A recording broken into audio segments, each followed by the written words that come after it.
The CEO of Pfizer is furious that Congress is about to pass legislation to lower the price of a few prescription drugs.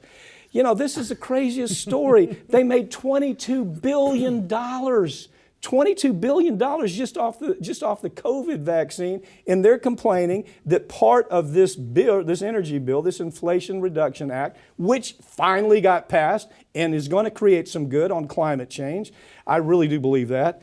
So they said, well, you're passing on too much of the bill to us. Pick it up from there.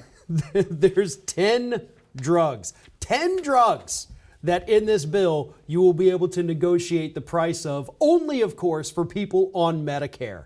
But even the slightest reduction for Pfizer in that profit, even if it's just, $200,000 a year, it's not okay. So the CEO, Albert Bourla, comes out and he says, I want to say it's very disappointing that they are choosing to single out one industry. Yeah. No, you've been screwing over American consumers for 2 decades or more at this point.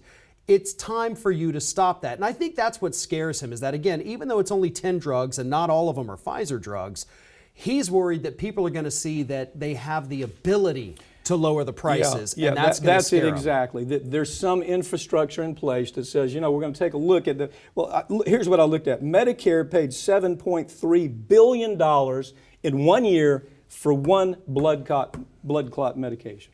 $7.3 billion.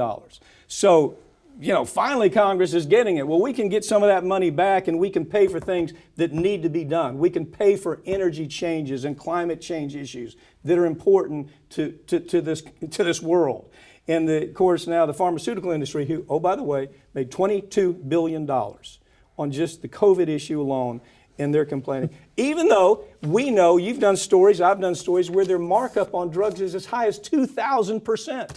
Yeah. 2,000% markup on a drug. And most of that R&D is paid for by us already through tax dollars, the National Institute of Health. The only money they're really spending is on advertising, and they make all of that back within the first 18 months of the drug.